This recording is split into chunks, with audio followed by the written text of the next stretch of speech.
कोकण आणि कोल्हापूरला जोडणाऱ्या आंबोली घाटातील आंबोली धबधबा प्रवाहित झालेला आहे। पर्यटकांची पावलं आता आंबोली धबधब्याकडे वळू लागली आहेत।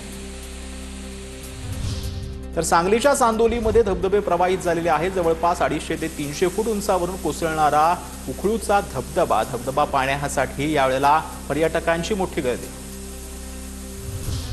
गेल्या 8 दिवसांपासून कोल्हापुरातील राधानगरी तालुक्यात राऊतवाडी धबधबा प्रवाहित। इतिहासात पहिल्यांदाच राऊतवाडी धबधबा मे महिन्यातच प्रवाहित। ढगाळ वातावरण, धबधबा यामुळे राधानगरी तालुक्याचं सौंदर्य खुललं। कोल्हापूरच्या काळमवाडी कृत्रिम धबधबा परिसरात पर्यटकांना प्रवेश बंदी। प्रशासनाने धबधब्याकडे जाणारा रस्ता बंद केला। धबधबा परिसरात पर्यटकांनी केलेल्या हुल्लडबाजीमुळे आता निर्णय घेण्यात आला। माळशिरस तालुक्यातील गिरजणी तलाव ओव्हर या परिसरात असलेल्या धबधबाही प्रवाहित। धबधबा पाहण्यासाठी पर्यटकांची गर्दी। मान्सून महाराष्ट्रात दाखल होताच विदर्भातील काश्मीर असलेल्या चिखलदरामध्ये पर्यटकांची गर्दी। चिखलदऱ्यात मागच्या काही दिवसांपासून पावसाची संततधार, तर भीमकुंड पॉइंटवरती पर्यटकांची गर्दी।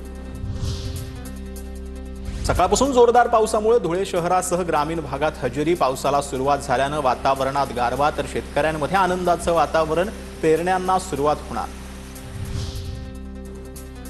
अमरनाथ शहरावरती सकाळपासून धुक्यांची दाट चादर। पावसाळी वातावरण आणि वाढलेली आर्द्रता यामुळे हे धुकं तयार झालंय। सकाळपासूनच अमरनाथ शहरामध्ये पावसाची रिपरिप सुरू।